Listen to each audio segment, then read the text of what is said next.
Speaker, আপনাকে ধন্যবাদ। আমরা যারা তরুণ বয়সের আছি, আমাদের জীবনে দেখা সব থেকে রক্তক্ষয়ী ঘটনা হলো জুলাই।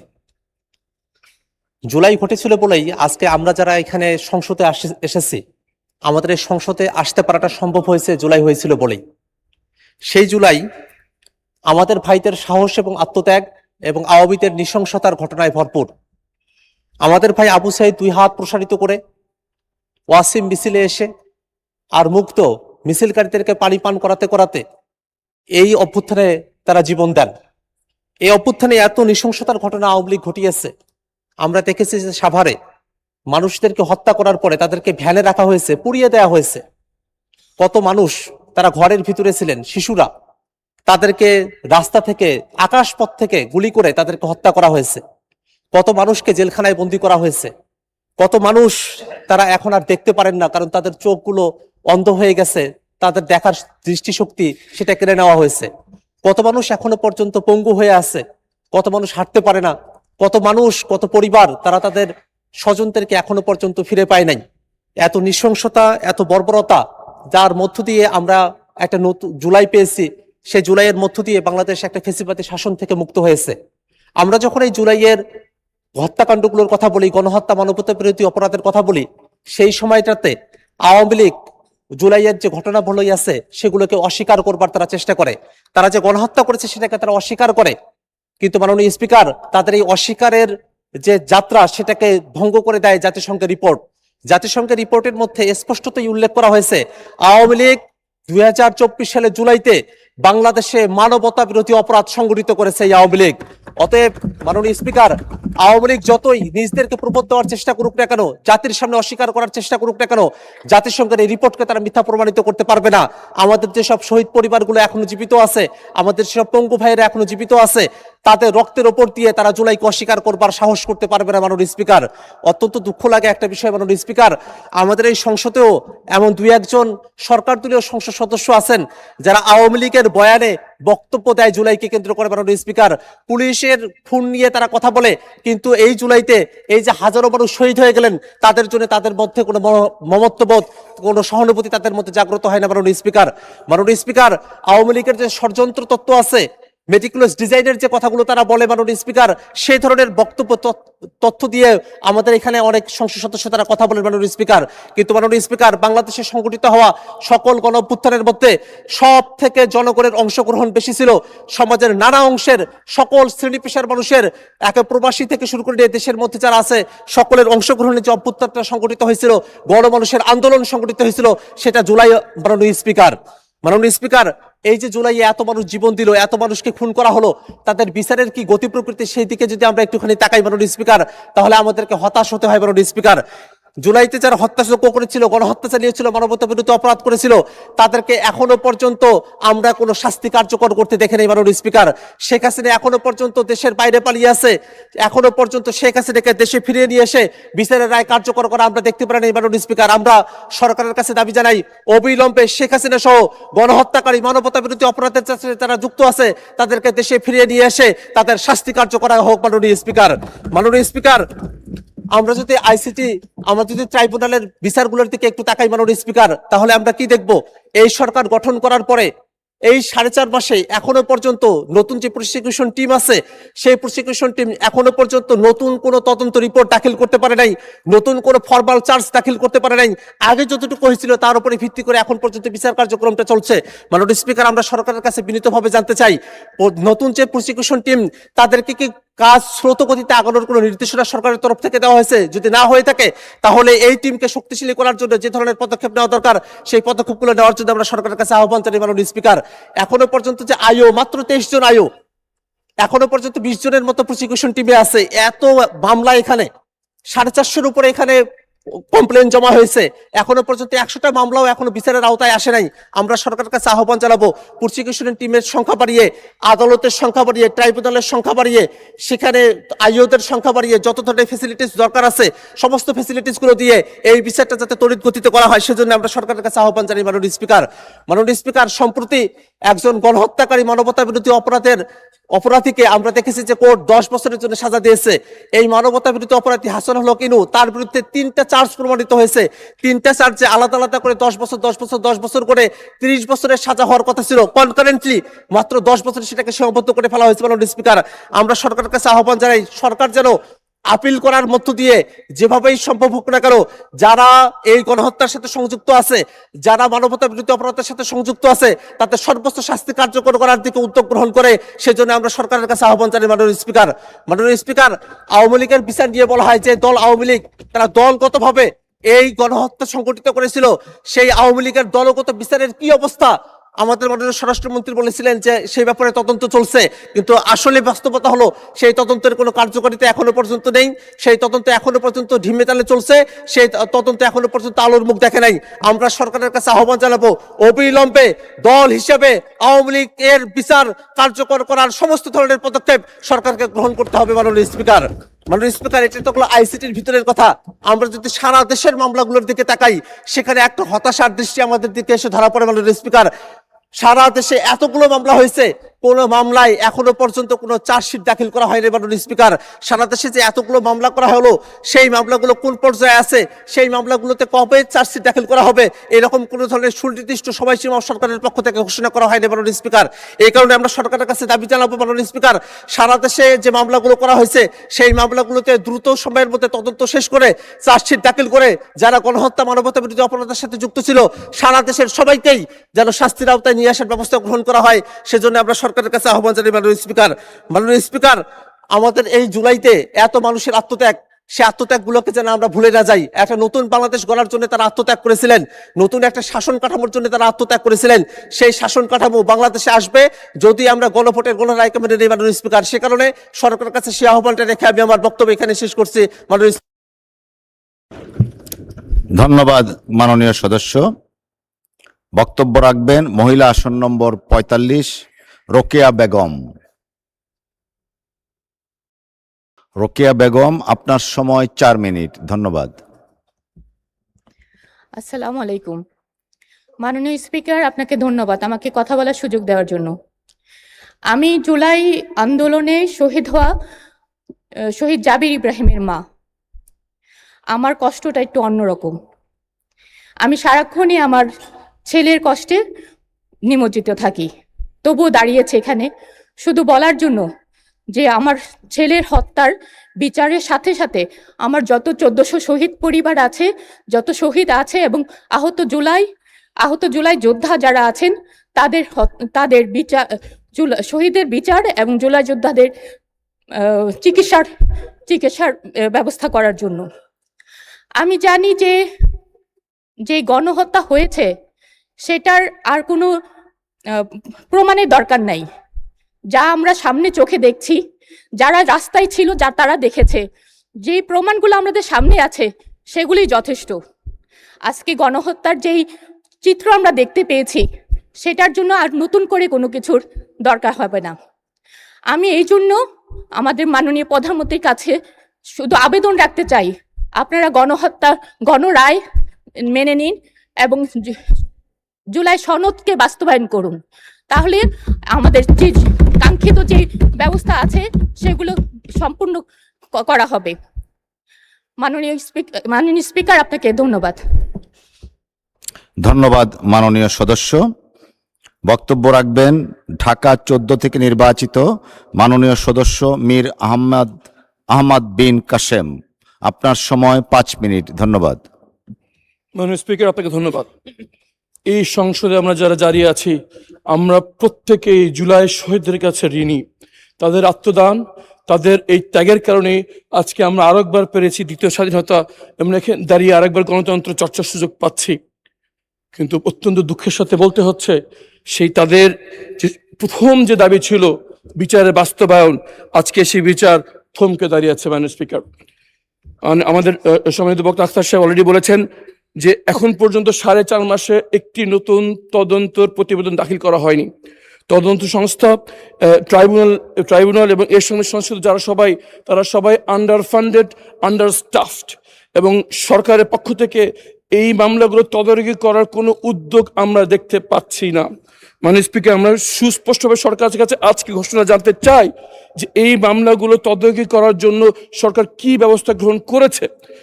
এই মামলার শত শত অভিযোগ ট্রাইব্যুনালে জমা হয়েছে, হাজার হাজার পৃষ্ঠার নথিপত্র আছে, শত শত ঘন্টা ভিডিও ফুটেজ, অডিও ফুটেজ রয়েছে। বর্তমানে যে জনবল রয়েছে, যে তহবিল রয়েছে, তার মাধ্যমে যদি এইগুলো বিচার করতে হয় তাহলে 10 বছরের অধিক সময় লাগবে।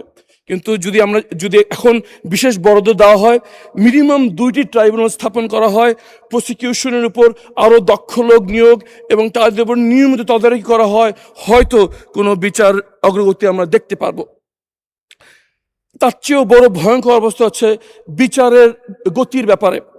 এই বিচার আন্তর্জাতিক অপরাধ ট্রাইব্যুনালের 13 নম্বর ধারায় সুনির্দিষ্টভাবে বলা আছে প্রতি কার্য দিবসে মামলার কার্যক্রম চলতে হবে। কিন্তু আমরা আশ্চর্য হয়ে লক্ষ্য করছি এই জুলাই পরবর্তী সরকার যারা প্রতিজ্ঞাবদ্ধ বিচার করার জন্য 1-1.5 মাস পর পর মামলার ডেট পড়ছে। মামলার সাক্ষীরা হতাশায় ভুগছেন, নিরাপত্তাহীনতায় ভুগছেন। বিশেষ করে যারা জীবনের ঝুঁকি নিয়ে সাক্ষী দিয়েছেন তাদের অন্যতম হচ্ছে কুখ্যাত খুনি বরখাস্তকৃত সেনা সদস্য জিয়াউল হাসানের সাবেক দেহরক্ষী দেশপ্রেমিক সেনা সদস্য ইমরুল কায়েস, যিনি জীবনের ঝুঁকি নিয়ে তার পাশবিক হত্যাকাণ্ডের বিবরণ দিয়েছেন। গোপন বন্দিশালা TFS এর একজন কারারক্ষী, বর্তমান সেনা সদস্য, দেশপ্রেমিক সেনা সদস্য, জীবনের ঝুঁকি নিয়ে তারা তাদের বর্ণনার মাধ্যমে মামলার নথিতে তুলে এসে এসব ঘটনাগুলো, তাদের নিরাপত্তার কোনো ব্যবস্থা গ্রহণ করা হয়নি। তাদেরকে আবার সেইখানে ফেরত পাঠানো হয়েছে যেখানে প্রায় 2/3 সেনা সদস্য এবং কর্মকর্তা পরবর্তী সরকারের সময় নিয়োগকৃত। তাদের নিরাপত্তা, তাদের জন্য কোনো ক্ষতি হয়ে যায়, এই সরকার জনগণকে কি জবাব দেবে? আমি সুনির্দিষ্টভাবে যারা জীবনের ঝুঁকি নিয়ে সাক্ষ্য দিয়েছেন, বিশেষ করে দেশপ্রেমিক সেনা সদস্য ইমরুল কায়েস এবং আয়নাঘরের TFI সেলের কারারক্ষী যে সেনা সদস্য সাক্ষ্য দিয়েছেন, তাদের নিরাপত্তার ব্যাপারে সরকার কি ব্যবস্থা গ্রহণ করছেন সুনির্দিষ্ট বক্তব্য আমরা দাবি করছি। তৃতীয়ত, এই পরবর্তী প্রজন্মকে ফ্যাসিবাদকে চেনানোর জন্য যে সবচেয়ে গুরুত্বপূর্ণ স্থাপনা আমরা পেয়েছি তার নাম হচ্ছে জুলাই জাদুঘর। 4টি মাস চলে গেল, এখন পর্যন্ত জুলাই জাদুঘরের উদ্বোধনের কোনো উদ্যোগ আমরা দেখতে পাচ্ছি না। তার উপর আমরা অভিযোগ পাচ্ছি ভিতরে যেসব ভাস্কর্যগুলো রয়েছে তার বিকৃত করা হচ্ছে। ইতিহাস বদলের চেষ্টা ইতিমধ্যে শুরু হয়ে গিয়েছে। মাননীয় স্পিকার, এটি একটি বিশেষায়িত জাদুঘর, আমাদের পরবর্তী প্রজন্মের জন্য ফ্যাসিবাদকে চেনার পাঠশালা এই জাদুঘর। আজকে ঘোষণা দিতে হবে কবে এই জাদুঘর উদ্বোধন হচ্ছে। মাননীয় স্পিকার, যে কয়জন সদস্যকে নিয়ে জাদুঘরের বোর্ড গঠন করা হয়েছিল, এই হতভাগা তাদের মধ্যে একজন। এই বোর্ডকে ভেঙে দিয়ে নতুন বোর্ড গঠন করা হয়েছে। আমাদের মাননীয় মন্ত্রী, সাংস্কৃতিক মন্ত্রী তার পরিবার সদস্যদেরকে দিয়ে নতুন বোর্ড গঠন করেছেন। আমাদের যাদেরকে বাদ দেওয়া হয়েছে, আমাদেরকে নোটিফাই করার ন্যূনতম কার্টেসি তারা শো করেননি। গুরুত্বপূর্ণ নয় আমরা থাকি কিনা থাকি, গুরুত্বপূর্ণ হচ্ছে ইতিহাস বিকৃতির চেষ্টা চলছে। আমরা দেখেছি সরকারি প্রতিষ্ঠানে সরকারের বদলের সাথে ইতিহাস বদলে যায়। এই জুলাই ইতিহাস যেন বিকৃতি করা না হয়, বিশেষ লোকদেরকে দিয়ে যেন একটি নিরপেক্ষ কমিটি গঠন করা হয় এবং যেন কোনোভাবেই কোনো শক্তি এই ইতিহাসকে বিকৃতি করতে না পারে, তার ব্যাপারে সরকার কি পদক্ষেপ গ্রহণ করছেন আজকে এই সংসদে যেন জানানো হয়। মাননীয় স্পিকার, আমরা প্রতিশোধ চাইনি, আমরা সত্য প্রকাশ চাই। আমরা প্রতিহিংসা চাইনি, আমরা চাই জবাবদিহিতা। আমরা চাই এই সরকার, এই সংসদ ভবিষ্যতের সকল। মাননীয় সদস্য, আরো 3 মিনিট বাড়ানো হলো, ধন্যবাদ। এই সংসদ, এই সরকার এমনভাবে এই বিচারগুলো পরিচালনা করবে যাতে ভবিষ্যতের সকল সরকারের জন্য এই শিক্ষা না হবে যে গণহত্যা চালিয়ে, জনগণের উপর গুলি চালিয়ে, মানবতা বিরোধী অপরাধ করে কেউ কোনোদিন এই বাংলার মাটিতে আর পার পাবে না ইনশাআল্লাহ। দ্বিতীয়ত, মেসেজ দিতে হবে দেশের বাইরে পলাতক ফ্যাসিস্ট শক্তিদেরকে যে দেশের ভিতরে অস্তিত্ব সৃষ্টি করে, হামলা মামলা করে, ভয় ভীতি প্রদর্শন করে তারা কোনোদিন রাজনীতিতে ফিরতে পারবে না। মাননীয় স্পিকার, এই জুলাই আমাদের শুধু একটি সরকারি দায়িত্ব নয়, আমাদের জাতি গঠনের মূল স্তম্ভ এদের এই জুলাইকে রক্ষা করা, এই বিচার নিশ্চিত করা এবং ভবিষ্যতে যেন এই ধরনের ফ্যাসিবাদ কোনোদিন ফিরতে না পারে এই জন্য পরবর্তী প্রজন্মকে শিক্ষিত করে তোলার দায়িত্ব এই সংসদের, এই সরকারের। মাননীয় স্পিকার, এখানে সরকারি দল বিরোধী দল কেউ নেই, আমরা সবাই দ্বিতীয় স্বাধীনতার কাণ্ডারি, আমরা সবাই এই আন্দোলনের প্রতি, এই বিপ্লবের প্রতি ঋণী। কিন্তু আমরা কি করছি তা ধারণ করার জন্য মাননীয় স্পিকার একটি গুরুত্বপূর্ণ দিক না বললেই নয়। শেখ হাসিনা এবং স্বরাষ্ট্রমন্ত্রী আসাদুজ্জামান কামালের বিরুদ্ধে যে রায় ঘোষণা হয়েছে সেখানে সুনির্দিষ্ট করে বলা হয়েছে তাদের সকল সম্পত্তি বাজেয়াপ্ত করে ভুক্তভোগীদের মাধ্যমে পুনর্বাসনের ব্যবস্থা করতে হবে। সেই রায় বাস্তবায়নের জন্য কি উদ্যোগ গ্রহণ করা হলো? Asset tracking, asset management, asset লিকুইডেশনের জন্য কি উদ্যোগ গ্রহণ করা হয়েছে আজকে এই সংসদে তার সুনির্দিষ্ট একটি হিসাব আমরা চাই। শুধু তারাই নয়, যারা পলাতক রয়েছে, যারা মাস্টার মাইন্ড, তাদেরকে নামমাত্র সাজা হচ্ছে। এটি বিচারের নামে একটি কৌতুকের প্রবর্তন। মাননীয় স্পিকার, যারা দেশের বাইরে আছে তাদের ব্যাপারে কোনো উদ্যোগ আমরা দেখতে পাচ্ছি না। মাননীয় স্পিকার, আমরা বলতে চাই সুনির্দিষ্টভাবে যারা চিহ্নিত আত্মস্বীকৃত মাস্টার মাইন্ড জুলাই হত্যাকাণ্ড এবং 17 বছরের মানবতা বিরোধী সকল কার্যক্রমের তাদের সম্পদ বাজেয়াপ্ত করে এই ভুক্তভোগীদের পুনর্বাসনের জন্য কি ব্যবস্থা গ্রহণ করা হচ্ছে তার হিসাব আজকে সরকার আমাদের দেবেন। মাননীয় স্পিকার, আমরা থাকবো না, ইতিহাস থেকে যাবে, ইতিহাস কাউকে ছাড় দেয়। আমাদের পরবর্তী প্রজন্ম আমাদেরকে কাঠগড়ে দাঁড় করাবে নাকি আমাদেরকে পরবর্তী প্রজন্ম মনে রাখবে যে জুলাই পরবর্তী বাংলাদেশে আমরা এমনভাবে দেশ পরিচালনা করেছি যাতে আর কোনোদিন এই বাংলার মাটিতে কাউকে আর তার অধিকার ছিনিয়ে না হয়। মানুষের অধিকার হবে এই বাংলার মাটিতে সবচেয়ে পবিত্র জিনিস। ইতিহাস কাউকে ক্ষমা করবে না। আসুন, আমাদের শুধু ইতিহাস নয়, মৃত্যু পরবর্তী জীবনের যে কঠিন জবাবদিহি সেই কথা মাথায় রেখে আমরা যারা এখানে আছি, যারা সরকার পরিচালনায় আছেন, তারা সবাই মিলে কাজ করি এবং পরবর্তী প্রজন্মের জন্য একটি ইতিহাস সৃষ্টি করে যায়। ধন্যবাদ মাননীয় স্পিকার আপনাকে। ধন্যবাদ মাননীয় সদস্য। বক্তব্য রাখবেন মাননীয় প্রতিমন্ত্রী, পটুয়াখালী 3 আসন থেকে নির্বাচিত মাননীয় সদস্য জনাব মোহাম্মদ নুরুল হক। আপনার সময় 5 মিনিট। ধন্যবাদ। বিসমিল্লাহির রহমানির রহিম। মাননীয় স্পিকার, আপনাকে ধন্যবাদ। আপনার মাধ্যমে মাননীয় সংসদ সদস্য আক্তার হোসেনকেও ধন্যবাদ। তিনি বিষয়টি আজকের সংসদে সকলের দৃষ্টিতে এনেছেন। আমরা সকলেই একথা সংসদের শুরু থেকেই বলে আসছি, স্বীকার করে আসছি যে দীর্ঘ 17 বছরের ধারাবাহিক আন্দোলন সংগ্রামের মাধ্যমে এই জুলাইয়ের ঐতিহাসিক গণ অভ্যুত্থান এবং যেই গণ অভ্যুত্থান পরবর্তী আজকের এই সংসদের অনেক দায় আছে দেশের প্রতি এবং বিশেষ করে তরুণ প্রজন্মের প্রতি। আমাদের কিছুক্ষণ পূর্বেই একজন মাননীয় সংসদ সদস্য, একজন শহীদের মা, তিনিও বলেছেন তিনি প্রতিনিয়তই সন্তান হারানোর ব্যথায় তিনি নিমজ্জিত থাকেন। এবং আমাদের এই সংসদের মাননীয় প্রধানমন্ত্রী থেকে বিরোধী দলীয় নেতা প্রত্যেকটি সংসদ সদস্যই এই গত 17 বছরের এই ফ্যাসিবাদী দুঃশাসনের একেবারেই প্রত্যক্ষদর্শী। আমরা জানি যে 111-এর সেই বিতর্কিত সরকারের নীল নকশায়, এবং এটা স্পষ্টতই আজকে বলতে হবে যে এটা আমাদের প্রতিবেশী রাষ্ট্রের একটি ষড়যন্ত্রে আমরা দেখেছি বাংলাদেশের গণতন্ত্রকে ধ্বংস করে একটি ফ্যাসিবাদী রাষ্ট্রে পরিণত করার জন্য কিভাবে সেই বিতর্কিত একটি নির্বাচন করেছিল, যে নির্বাচনের মধ্য দিয়ে আওয়ামী লীগ ক্ষমতায় এসে পর্যায়ক্রমে বাংলাদেশের স্বাধীনতা সার্বভৌমত্বের প্রতীক সেনাবাহিনীকে পঙ্গু করার জন্য প্রথমেই পিলখানা বিদ্রোহের নামে মেধাবী সেনা অফিসারদেরকে হত্যা করা হয়। আপনি দেখেন যে বাংলাদেশের ঐতিহাসিক যতগুলো পরিবর্তন আছে, 71-এর মুক্তিযুদ্ধ থেকে শুরু করে 90-এর স্বৈরাচার বিরোধী আন্দোলনে কিংবা সর্বশেষ জুলাই গণ অভ্যুত্থানেও সেনাবাহিনী যখন একটা প্রো পিপল পজিশন নিয়েছে তখন এদেশের জনগণের জয় হয়েছে। সেই সেনাবাহিনীকে পঙ্গু করার জন্য পিলখানার হত্যাকাণ্ড থেকে শুরু করে সেই সময়ের এই দেশের ইসলাম প্রিয় আলেম ওলামাদেরকেও একটা নির্মম নিষ্ঠুরতার মধ্যে দিয়ে শাপলা চত্বরে কি বর্বরোচিত হত্যাকাণ্ড ঘটানো হয়েছিল আমরা জানি। এমনকি এদেশের জাতীয়তাবাদী শক্তির প্রতীক একজন গৃহবধূ থেকে এই দেশের মানুষের, এই জাতির প্রয়োজনে রাজনীতির মঞ্চে এসেছিলেন, বাংলাদেশের মানুষকে নেতৃত্ব দিয়েছেন, বাংলাদেশকে বিশ্ব দরবারে তুলে ধরেছিলেন বেগম খালেদা জিয়ার, তার স্বামীর স্মৃতি বিজড়িত আমরা দেখেছি, তার সন্তানদের স্মৃতি বিজড়িত পারিবারিক সেই বাড়ি থেকে কি নির্মম নিষ্ঠুর পৈশাচিকভাবে তাকে আপনার সেখান থেকে সরিয়ে দিয়েছিল। এবং সেটি নিয়ে আপনার উল্লাস করে বলেছিল যে আমি সেদিনই সিদ্ধান্ত নিয়েছিলাম, যেদিন আমাকে ক্যান্টনমেন্টে ঢুকতে দেয় নাই, আমি ওই বাড়ি থেকে তাকে বের করব। এমনকি আজকের মাননীয় প্রধানমন্ত্রী তিনি কিছুদিন আগেই একটি আলাপচারিতা বলেছেন যে তার মেরুদণ্ডের একটি হাড় বাঁকাভাবে জোড়া লেগেছে, কিন্তু তিনি প্রতিশোধ নিতে চান না। সেম ঘটনা আমাদের অনেকের আছে। মাননীয় প্রধানমন্ত্রী উদার ভাবে দেশ চালাচ্ছেন, সংসদে সরকারি দল বিরোধী দল অত্যন্ত কনস্ট্রাকটিভ ডিবেটের মধ্যে দিয়ে বাংলাদেশকে এগিয়ে নিচ্ছেন।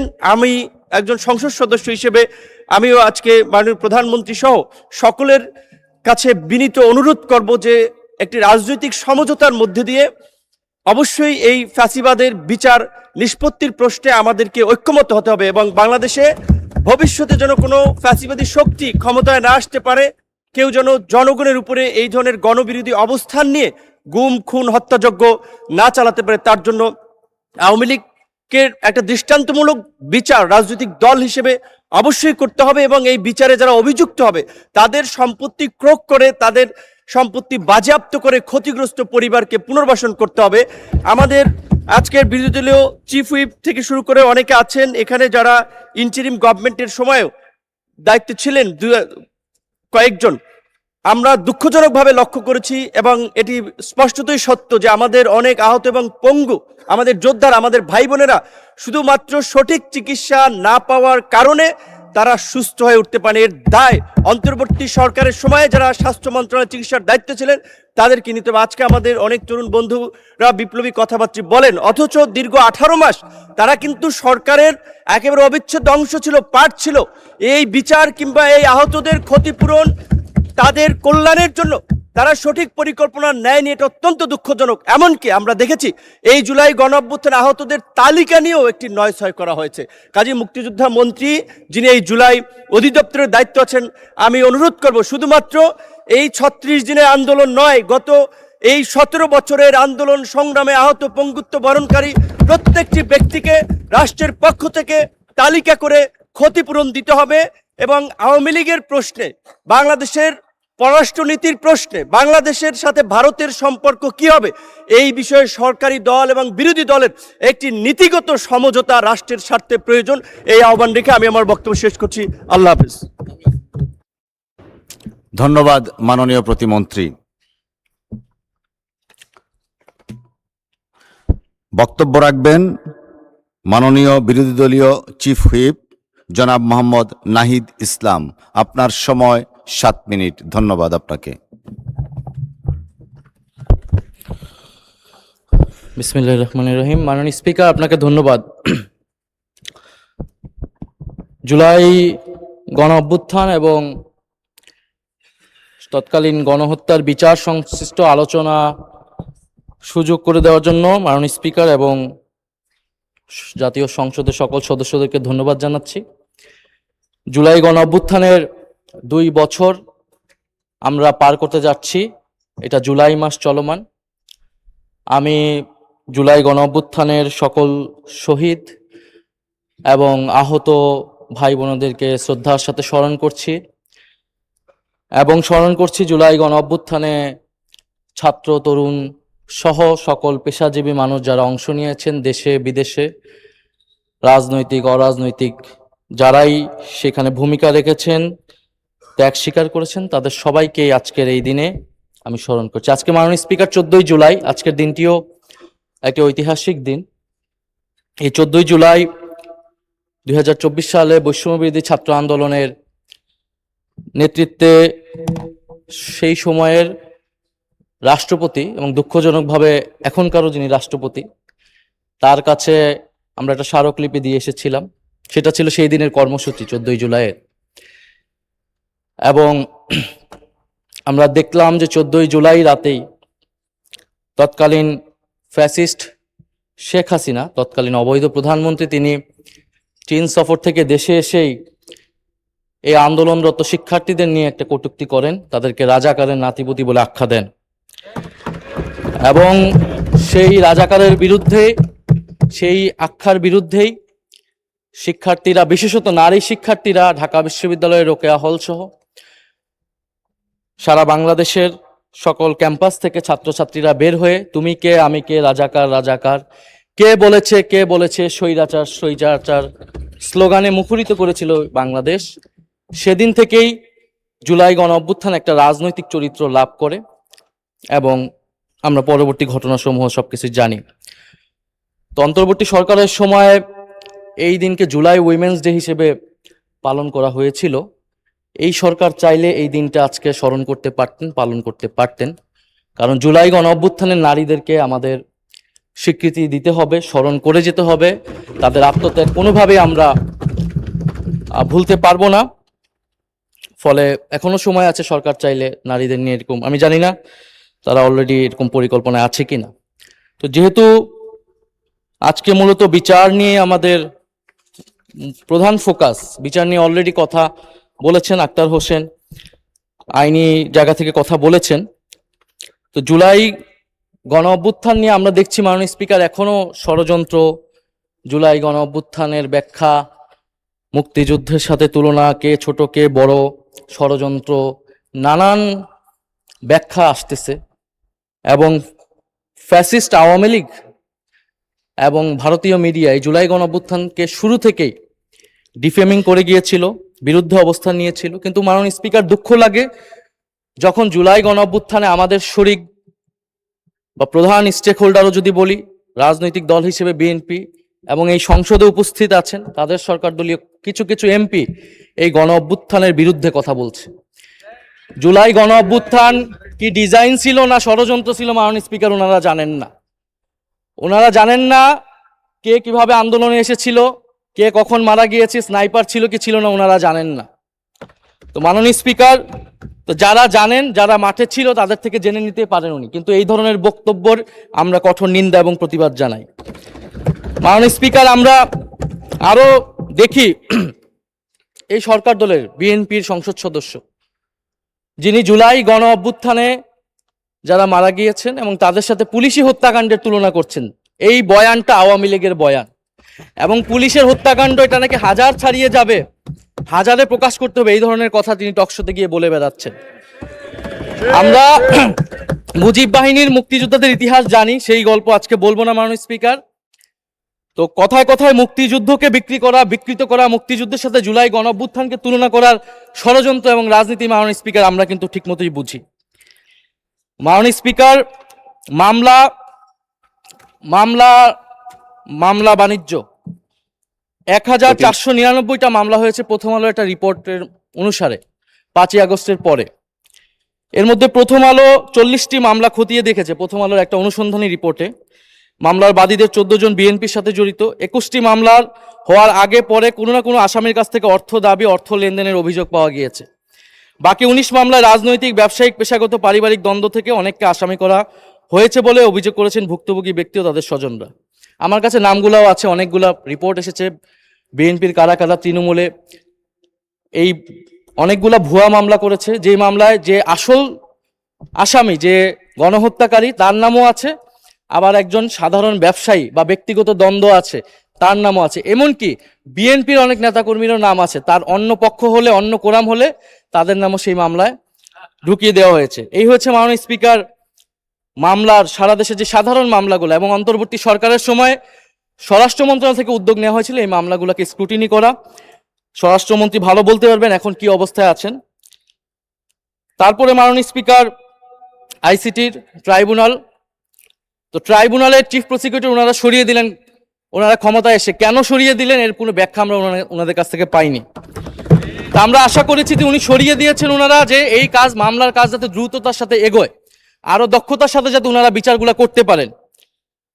মাননীয় স্পিকার, একটু সময় বাড়িয়ে দিবেন। মাননীয় স্পিকার, এই সরকার গঠিত হওয়ার পর কিছু রায় এসেছে, কিন্তু এই রায়গুলা, এই মামলার সব প্রসিডিওর আগের প্রসিকিউশন টিমই সম্পন্ন করে গিয়েছে। নতুন করে 3টি মামলার অভিযোগ গঠন করা হয়েছে, যার সবগুলো প্রসিকিউশন তদন্ত, আগের প্রসিকিউশন তদন্ত সম্পন্ন করেছে। আমার জানা মতে নতুন করে কোনো মামলার তদন্ত প্রক্রিয়া বর্তমান প্রসিকিউশন আগাতে পারেননি। মাননীয় আইনমন্ত্রী হয়তো ভালো আমাদেরকে সঠিক তথ্যটা দিতে পারবেন, আমি যদি ভুল হয়ে থাকে আমি খুশি হব যদি দ্রুততার সাথে আগায়, এটা আমাদের সকলের জন্যই সুখবর থাকবে।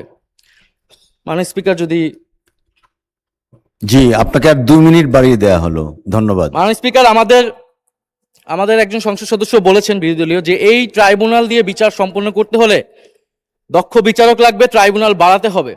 অন্তর্বর্তী সরকারের বাস্তবতা আমরা জানি, সেই সময় অনেক ধরনের চাপ ছিল, সরকারের সময় নির্ধারিত ছিল না, কিন্তু এই সরকার তো 5 বছরের জন্য নির্বাচিত সরকার। ট্রাইব্যুনাল নিয়ে তাদের পরিকল্পনা কি? এই ট্রাইব্যুনাল দিয়ে এই বিচার প্রক্রিয়া সঠিকভাবে সম্পন্ন করা যাবে না সঠিক সময়ের মধ্যে। ফলে প্রসিকিউশন টিমে দক্ষ আইনজীবী নিয়োগ এবং ট্রাইব্যুনাল বাড়ানো নিয়ে সরকারের কি পরিকল্পনা আমরা জানতে চাই। মাননীয় স্পিকার, আমাদের সরকার দলীয় জোটের একজন বন্ধু, উনি অনেক কথা বললেন, অন্তর্বর্তী সরকারের দায়টায় দিলেন। তো ওনারা এখন সরকারের পার্ট, প্রতিমন্ত্রী হয়েছেন, ওনাদের আন্দোলনের ফসল। তো জুলাই নিয়ে যতটুকু কাজ মাননীয় স্পিকার অন্তর্বর্তী সরকারই এখন পর্যন্ত করেছে, সেটাই আমরা এখন পর্যন্ত আছে, কিন্তু এটা পর্যাপ্ত আমরা এটাও বলি না। কিন্তু এই সরকার এর থেকে বেশি করে তারপরে কথা বলুক যে তারা জুলাই গণঅভ্যুত্থান নিয়ে কাজ করছে। বাজেটে ভাতা দেওয়া হয়েছে, এটা অন্তর্বর্তী সরকারের সময় সিদ্ধান্ত নেওয়া, তারা এবার এটা কন্টিনিউ করেছে, যেন তাদেরকে ধন্যবাদ দিচ্ছি। জাদুঘর, সেটাও অন্তর্বর্তী সরকারের সময় উদ্যোগ নেওয়া, ট্রাইব্যুনাল বলেন, সবকিছুই। তো আমরা আশা করব এটাও পর্যাপ্ত না, ওনারা পর্যাপ্ত উদ্যোগ নেবেন, সেটা আমরা আশা করছি। মাননীয় স্পিকার, আমরা দল হিসেবে আওয়ামী লীগের বিচার চাই। ট্রাইব্যুনালে দল হিসেবে আওয়ামী লীগের বিচার করা হবে, যেই দল ইতিহাসে দুইবার সুযোগ পেয়ে এদেশে গণহত্যা করেছে, এদেশে গণতন্ত্রকে হত্যা করেছে এবং এদেশে সকল প্রতিষ্ঠান ধ্বংস করেছে, লুটপাট করেছে। আমরা বাকশালের কথা জানি, ইতিহাস থেকে পড়েছি, এবং জুলাই গণঅভ্যুত্থান সহ গত 16 বছর আমরা সচক্ষে দেখেছি। এবং জুলাই গণঅভ্যুত্থানের যে হত্যাকাণ্ডের সাথে জড়িত, তার বিচার দল হিসেবে আওয়ামী লীগকে করতে হবে। শেখ হাসিনার মামলার রায় হয়েছে, আমি নিজেও একজন সাক্ষী, জানি না সরকার দলীয় বন্ধু কেউ সাক্ষী আছেন কিনা। সেই মামলার রায় কার্যকর করার জন্য দ্রুত সময়ের মধ্যে দিল্লির সাথে মাননীয় স্পিকার। ধন্যবাদ মাননীয় বিরোধী দলীয় চিফ হুইপ।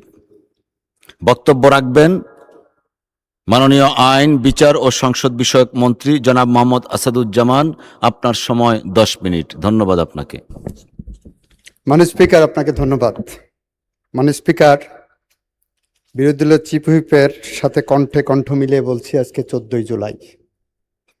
এই দিনেই স্বৈরাচারের পতন ঘণ্টা নিজেরা নিজের গায়ে ঘি ঢেলেছিলেন শেখ হাসিনার একটা উক্তি।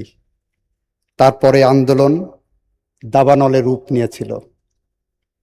16ই জুলাই 2 দিন পরে আবু সাইদ জীবন দিয়েছিলেন বুক চিতিয়ে রাজপথে।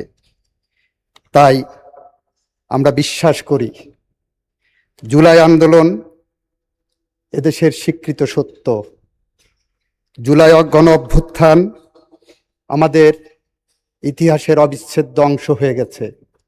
আমরা বিশ্বাস করি জুলাই গণ অভ্যুত্থান বাংলাদেশের সাংবিধানিক আইনের পট পরিবর্তনে একটি অন্যতম মাইল ফলক হিসাবে চিহ্নিত হয়ে থাকবে যতদিন বাংলাদেশ থাকবে।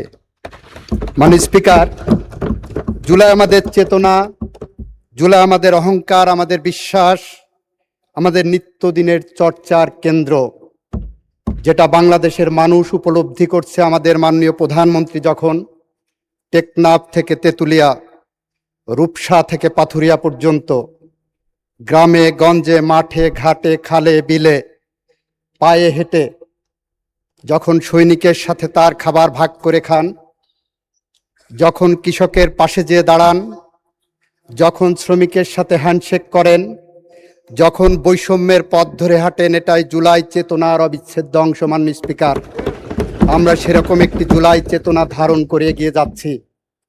মাননীয় স্পিকার, জুলাই অভ্যুত্থানের পরে আমরা যে বিচার কার্যের পথ ধরে হেঁটেছি, আমরা কিছু ভুল, মিথ্যা, অপতথ্য এখানে আমরা শুনতে পেয়েছি, অসত্য তথ্য শুনতে পেয়েছি।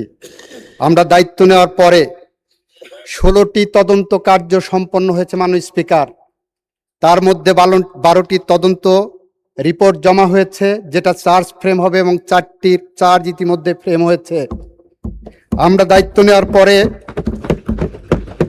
ইতিমধ্যেই 3টি মামলার সাজা হয়েছে, রায় হয়েছে, যার মধ্যে আবু সাইদ হত্যা মামলা আছে, যার মধ্যে হাসানুল ইনুর মামলা আছে, যার মধ্যে আরো একটি গুরুত্বপূর্ণ মামলা এখানে আছে, যেটা আমি ঠিক স্মরণে আনতে পারছি না, সেটা হয়েছে মাননীয় স্পিকার। মাননীয় স্পিকার, ইতিমধ্যেই আমরা শাপলা চত্বরের সেই নারকীয় হত্যাযজ্ঞের তদন্ত শুরু করেছি। ইতিমধ্যে আওয়ামী লীগের ফ্যাসিজমের সংগঠন হিসাবে আওয়ামী লীগের বিরুদ্ধে তদন্ত শুরু করেছি। ইতিমধ্যে জুলাই হত্যাকাণ্ডে সারা বাংলাদেশে যে হত্যাকাণ্ড সংগঠিত হয়েছিল জেলায় জেলায়, সে বিষয়েও আমরা তদন্ত কার্যক্রম শুরু করার পরিকল্পনা গ্রহণ করেছি। মাননীয় স্পিকার, জুলাই হত্যাকাণ্ডকে কেন্দ্র করে এই ট্রাইব্যুনালে 590টি অভিযোগ জমা পড়েছিল। 590টি অভিযোগের মধ্যে অন্তর্বর্তীকালীন সরকারের প্রসিকিউশন টিম যাচাই বাছাই করে 109টি মামলা সিলেক্ট করেছিলেন।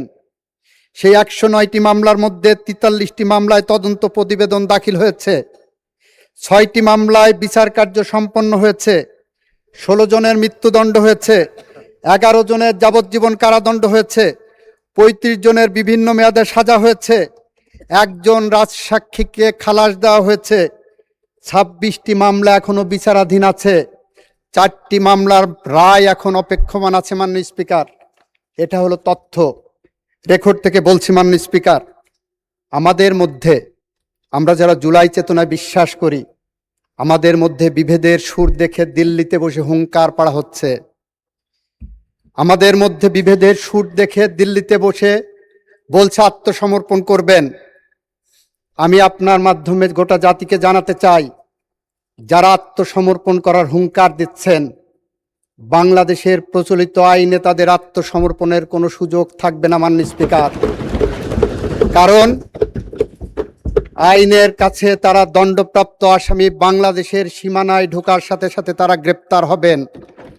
এটা আমাদের সরকারের অঙ্গীকার, জুলাই চেতনার আমাদের অঙ্গীকার। মাননীয় স্পিকার, যারা হুঙ্কার দিচ্ছেন তাদের উদ্দেশ্যে বলছি, প্রতিটি হুঙ্কারে আমরা সংঘবদ্ধ হব, প্রতিটি বক্তব্যে আমরা দেশের জন্য এক কাতারে দাঁড়াবো। প্রতিটি বিপ্লবী মানুষ যারা জুলাই চেতনায় বিশ্বাস করে, তারা কখনো এই দেশে ফ্যাসিস্ট আওয়ামী লীগের পুনর্বাসন হতে দেবে না, এটা আমাদের বিশ্বাস। তাই যারা জুলাই চেতনাকে নিয়ে বিভক্তির চেষ্টা করছেন তাদের উদ্দেশ্যে বলছি, আসেন আমরা এক কাতারে দাঁড়াই, আসেন দেশ গঠন করি। জুলাই যোদ্ধাদের আত্মত্যাগ, প্রায় 1400 যোদ্ধার আত্মত্যাগ আমরা ধারণ করি। আসেন আমরা ধারণ করি। মুগ্ধ আমার ভাই ছিল, আবু সাঈদ আমার সন্তান ছিল, আনাস আমার সন্তান ছিল, ওয়াসিম আমার সন্তান ছিল। যে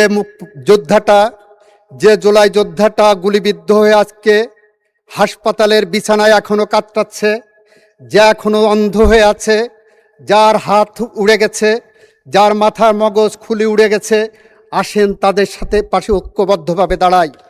জুলাইকে নিয়ে আমরা নেগেটিভ রাজনীতি না করি, সেই পথ ধরে হাঁটি। মাননীয় স্পিকার, আমাদের এলাকায় একটা প্রবাদ আছে, চুন খেয়ে গাল পুড়লে দই দেখে ভয় লাগে।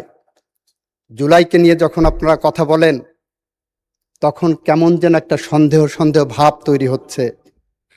এটা কি জুলাই চেতনাকে ধারণ করে, নাকি এটা নিয়ে পলিটিক্স করার জন্য? ঠিক একই রকম একটা প্রবাদ ছিল, ফোক কবিতা, তুর্কিতে একটা ফোক কবিতা ছিল।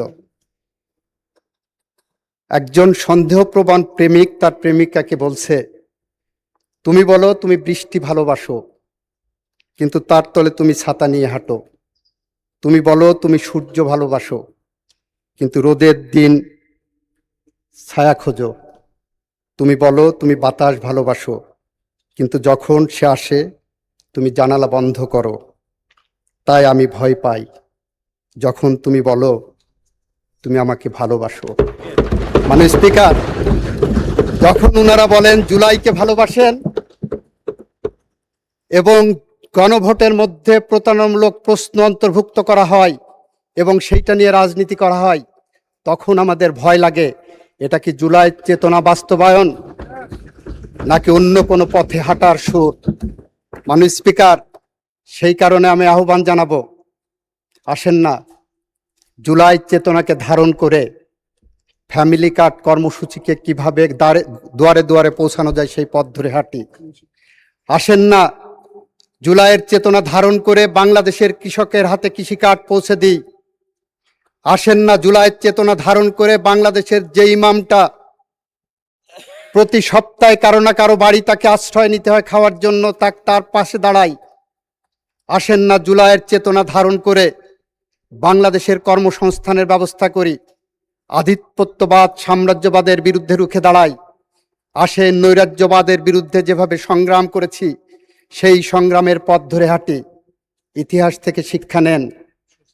বিএনপির বাইরে যে আওয়ামী লীগের সাথে জোট করেছিলেন তার পরিণাম কি হয়েছিল? বিএনপি তার প্রতিদান দিয়েছিল, আপনাদের ফ্ল্যাগ দিয়েছিল। আওয়ামী লীগ প্রতিদান দিয়েছে, আপনার নেতাদেরকে ফাঁসির কাস্টে ঝুলিয়েছে। আমরা পরীক্ষিত রাজনৈতিক সহযোদ্ধা এবং জোট হিসাবে সামনের দিকে এগোতে চাই। জুলাইকে ধারণ করে আসেন বলে আবু সাইদ মুগ্ধ, আমাদের যে শেষ হয়নি এখনো যুদ্ধ। আমরা একসাথে লড়ি, একসাথে হাঁটি, একসাথে চলি, একসাথে এই বাংলাদেশ গড়ি। বাংলাদেশের টেকনাফ থেকে তেঁতুলিয়া পর্যন্ত বাংলাদেশের স্বাধীনতা সার্বভৌমত্বের স্বপ্ন, 52-এর স্বপ্ন, 69-এর স্বপ্ন, 90-এর স্বপ্ন এবং জুলাই স্বপ্ন এক কাতারে গেথে, এক সুতোয় গেথে আমরা এই বাংলাদেশকে সামনে নিয়ে গিয়ে যাই। তাহলেই কেবল জুলাই চেতনা বাস্তবায়িত হবে, আদারওয়াইজ আমরা পথ হারাবো। আর সেই পথ যদি হারাই, কবি হেলাল হাফিজের ভাষায় আমরা উত্তর পুরুষের ভীরুকা পুরুষের উপমা হয়ে থাকব। আমরা সেরকম উত্তর পুরুষের ভীরুকা পুরুষের উপমা হতে চাই না, মাননীয় স্পিকার। চাই না বলেই জুলাইকে সামনে রেখে, জুলাইয়ের সনদকে সামনে রেখে আমাদের মাননীয় প্রধানমন্ত্রীর সেই ঐতিহাসিক বক্তব্য যে জুলাইয়ের সনদের প্রতিটি অক্ষরে অক্ষরে আমরা পালন করব, সেই পথ ধরে হেঁটে যাই। এই কথা বলে আমি আমার কথা শেষ করছি। আপনাকে ধন্যবাদ মাননীয় স্পিকার। আসসালামু আলাইকুম।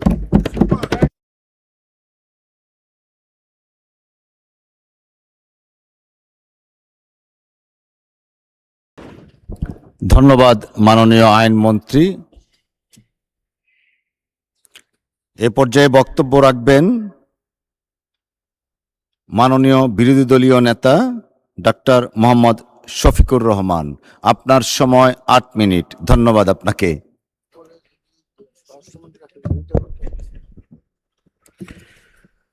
মাননীয় স্পিকার, আপনাকে ধন্যবাদ।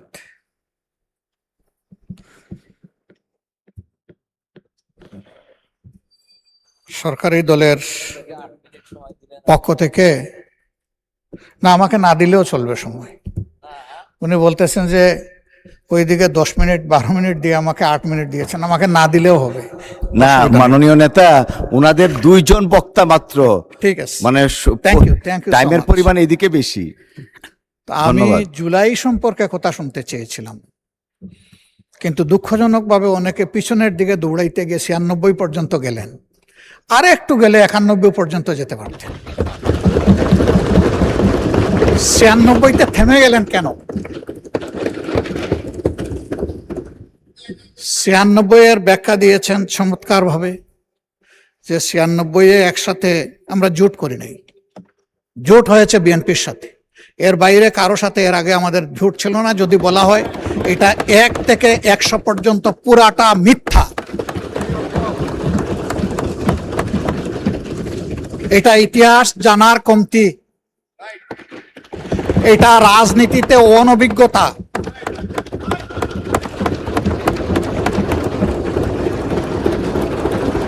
মন্ত্রিপরিষদের সম্মানিত সদস্যবৃন্দ যখন কথা বলবেন, সঙ্গত কারণেই আমরা অথেন্টিক বক্তব্য শুনতে চাই। 96 কেন হয়েছিল সেই কথা আজকে আমি যাব না, তাহলে আমিও 96-এর দিকে দৌড়াবো। সে কথা সুযোগ পেলে এই হাউসে আরেকদিন বলবো ইনশাআল্লাহ।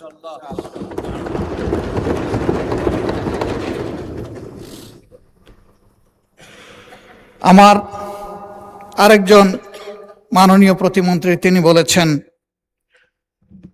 আমি বুঝেছি এটা এনসিপির দিকে ইঙ্গিত করে বলেছেন, যে তারা তো তখন ছিলেন, তখন কি করেছেন তারা, বা আরো কিছু করতে পারতেন কিনা।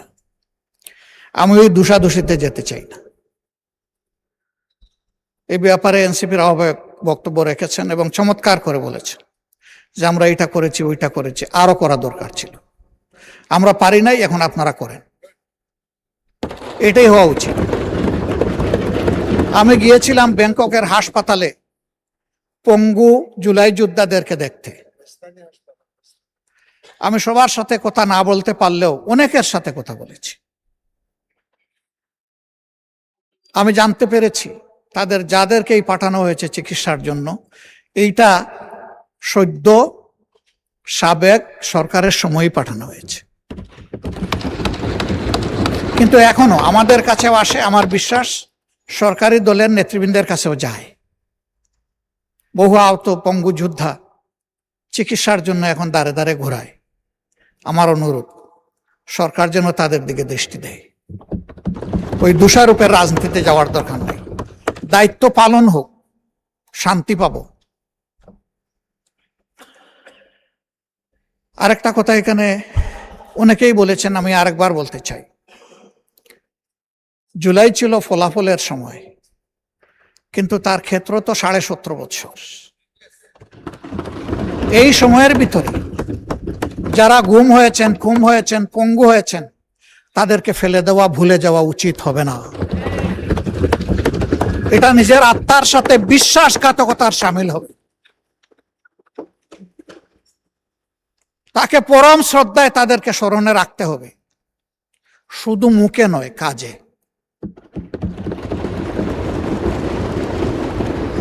অন্তর্বর্তীকালীন সরকার জুলাইকে বিবেচনায় নিয়ে কিছু লোককে, কিছু পরিবারকে পাশে দাঁড়ানোর সিদ্ধান্ত নিয়েছে।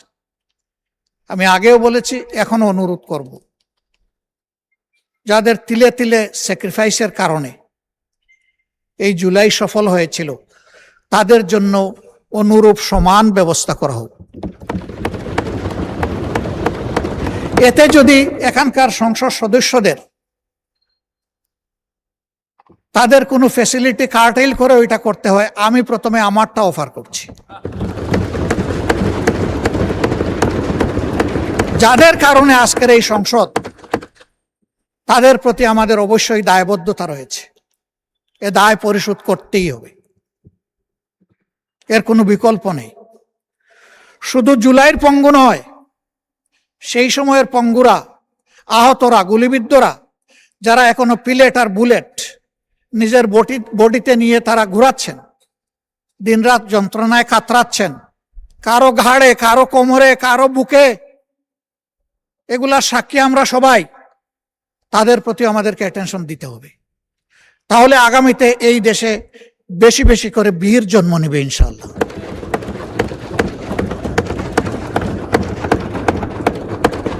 এখানেও আছেন একজন, তার সন্তানকে যখন আদালতে তোলা হচ্ছে, মা তখন পিঠ চাপড়িয়ে বলেছিল, ভয় পেও না। সেই মারা এগিয়ে আসবে।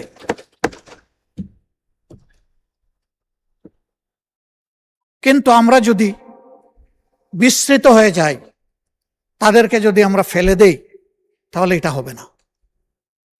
আমি দুইটা প্রতিষ্ঠানের প্রতি মাননীয় প্রধানমন্ত্রীর একান্ত উদ্যোগ কামনা করছি। একটা হলো, মেহেরবানি করে এই জুলাইতেই জুলাই জাদুঘরটা খুলে দেন। যদি কিছু কাজ বাকিও থাকে তাও খুলে দেন। এই রিনোভেশন, এডিশন, ডিডাকশন, এটা কন্টিনিউয়াস প্রসেস, এটা চলতে থাকুক, কিন্তু জুলাই জাদুঘরটা খুলে দেন। আপনি উদ্বোধন করবেন, আমাদেরকে দাওয়াত দিলে আমরাও আপনার পাশে থাকব। জুলাই ফাউন্ডেশন, এটা জুলাই যোদ্ধাদেরকে সাপোর্ট দেওয়ার জন্য, সম্মান দেখানোর জন্য একটা ফাউন্ডেশন হয়েছে।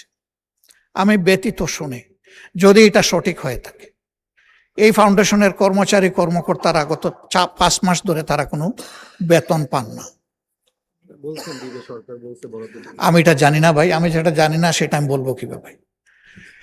আমার একান্ত অনুরোধ, সরকার এই প্রতিষ্ঠানটাকে যেন আরো প্রাণবন্ত করে তোলে। ওই একই, এখানেও বীর জন্ম নিবে বেশি করে ইনশাআল্লাহ। এরপরে আমার অনুরোধ, যাদের বিচারের কথা বলা হয়েছে, তাদের বিচারে কেউ যদি গড়িমসি করে, হাসরের দিন আমি তাদের বিরুদ্ধে বাদী হব। এখানে আমি যে মুখগুলা দেখতে পাচ্ছি অনেকে একসাথে আমরা জেলে ছিলাম, আমাকে নিলে একটু বেশি আদর করতো, দীর্ঘ সময় রাখতো, সহজে ছাড়তো না আমাকে। আমার বন্ধুরা অনেকে আমার পরে যেত, আগে চলে আসতো। তা আমাকে বেশি সময় কেন রাখতো এটা তারা ভালো জানে। তবে আমরা যারা জেলে বন্দী ছিলাম, শরীরটা জেলের ভিতরে ছিল, মনটা আমাদের বাইরে ছিল। এই জুলাই যোদ্ধাদের পাশাপাশি 17 বছরে জি, ওনার টাইম এক্সটেনশন। জি জি জি, মাননীয় বিরোধী দলীয় নেতা সবাই শুনতে চাচ্ছেন, ট্রেজারি বেঞ্চের মাননীয় চিফ হুইপও চাচ্ছেন আপনার সময় বৃদ্ধি করা হবে। তো আপনি কতক্ষণের মধ্যে হলে আমরা রিজনেবলি শেষ করতে পারবো? জি, 5 minutes. Okay, 5 minutes. Thank you. আপনাদের দুইজনকেই ধন্যবাদ। বিচারের ব্যাপারে কোনো গড়িমসি এই জাতি আসলেই সহ্য করবে না। এই ট্রমা বহন করার শক্তি এই জাতির নাই। বিচার হতেই হবে। তবে অবশ্যই এটাও বলবো, কারো উপর যেন অবিচার করা না হয়, বিচারটা যেন ন্যায় বিচারই হয়। আমাদের নেতৃবৃন্দকে ফাঁসিতে ঝুলিয়েছে, we are proud of them. তাদেরকে নিয়ে অনেক ষড়যন্ত্র করেছে মুখ দিয়ে একটা কথা বের করার জন্য। আলহামদুলিল্লাহ, তারা কারো কাছে মাথা নত করেননি।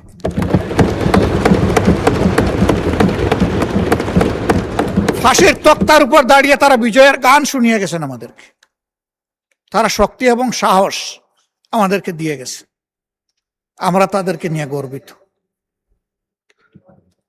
তারা আমাদের সম্পদ, আমি বিশ্বাস করি তারা জাতিরও সম্পদ।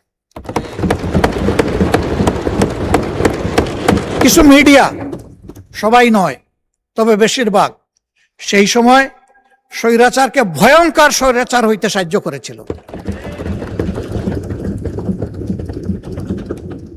তাদের ব্যাপারে কি পদক্ষেপ আগেই বা নেওয়া হলো, এখনো বা নেওয়া হচ্ছে, আমরা কিছুই বুঝতে পারছি না। বরঞ্চ তারা এখন আবার পানি গুলা করার জন্য ময়দানে নেমে পড়েছে। তারা রাষ্ট্রদ্রোহী কথাবার্তা বলছে, কিন্তু এই সমস্ত বিষয়ে অ্যাটেনশন দেওয়া হচ্ছে না। কোন শক্তির বলে তারা এটা করে, আমরা জানতে চাই সরকারের কাছে। তার ব্যাপারে দুর্বলতাটা কোথায়, এটা জাতির সামনে খুলাসা করতে হবে। বর্ডারে সুড়সুড়ি দেওয়া হচ্ছে, সরকার এখন পর্যন্ত এই ব্যাপারে কিছুই বলেননি। আমরা আমাদের অবস্থান থেকে যতটুকু সম্ভব আমরা বলেছি। আমরা পরিষ্কার বলতে চাই, এটি একটি স্বাধীন দেশ। এই দেশের প্রত্যেকটি বালুকণার আমরা পাহারাদারি করব ইনশাআল্লাহ।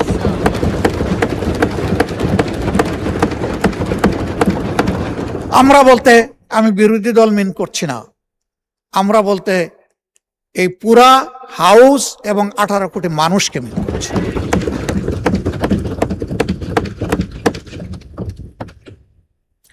মাননীয় স্পিকারকে ধন্যবাদ জানাই। উনি বলেছেন আমরা এক থাকলে দুইটা দেশের নাম বলে বলেছেন যে কেউ আমাদের দিকে চোখ তুলে তাকানোর সাহস করবে না। আমরা সেই দেশ, সেই সরকারটা দেখতে চাই। এদেশের অনেক সর্বনাশ করা হয়েছে। যারা বন্ধুত্বের দাবি করে তারা কতটুকু বন্ধুত্বের পরিচয় কার্যকলাপে দিতে পারছে এটা পরিষ্কার। আমি এই ব্যাপারে সম্পূর্ণ একমত।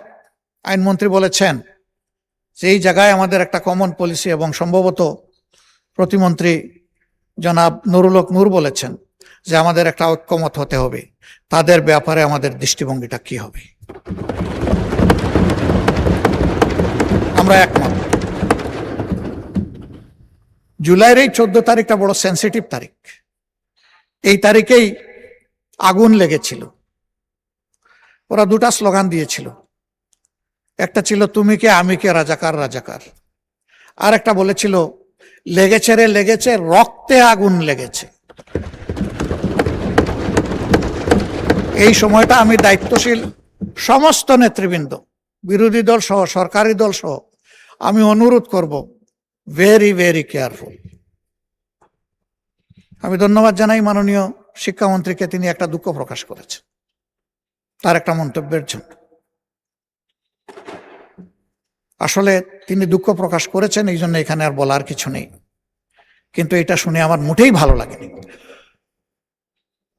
এটা যে সেন্সেই তিনি বলে থাকেন না কেন, আমাদের পর্যায় থেকে এইরকম কোনো মন্তব্য হওয়া উচিত নয়। এটা আমাদের অনেক কেয়ারফুল হওয়া উচিত, দায়িত্বশীলতার জায়গা থেকে। মাননীয় স্পিকার, শেষমেশ আমি অনুরোধ করব, জুলাই এসেছিল একটা পরিবর্তনের জন্য, একটা নিউ ডাইমেনশন নেশন বিল্ড আপের জন্য। এর জন্যই কনসেনসাস পরিষদে দীর্ঘ আলোচনা করে কিছু রিকমেন্ডেশন তৈরি করা হয়েছিল। এই জন্যই একটা গণভোট অনুষ্ঠিত হয়েছিল। সেই গণভোটে জনগণ হায়ের পক্ষে, সংস্কারের পক্ষে রায় দিয়েছিল। কি এখানে হয়ে গেল আমরা ঠিক বুঝতে পারি নাই। বারবার বলা হচ্ছে এখানে প্রতারণা করা হয়েছে। কে করলো? এই ডায়ালগে তো সবাই। যে একটু মাইকটা দেন, কন্টিনিউ করেন একটু প্লিজ। এই জন্য আমি অনুরোধ করব যে মেহরবানি করে এই বিষয়টাকে তারা অবশ্যই ইতিবাচক বিবেচনায় নেবেন। দেশ এবং জাতি সকলের জন্য ভালো হবে। মানুষ তাদের ভোটের মূল্যায়নটা দেখলে গণতন্ত্রের প্রতি তাদের শ্রদ্ধাবোধ এবং সমর্থন বৃদ্ধি পাবে। অন্যথায় গণতান্ত্রিক প্রতিষ্ঠান মারাত্মক হুমকি এবং ঝুঁকির মুখে পড়বে। মাননীয় স্পিকার, আপনাকে ধন্যবাদ আমাকে দুইবার সময় বাড়িয়ে কথা বলার সুযোগ দেওয়ার জন্য। আসসালামু আলাইকুম রহমতুল্লাহ। ধন্যবাদ মাননীয় বিরোধী দলীয় নেতা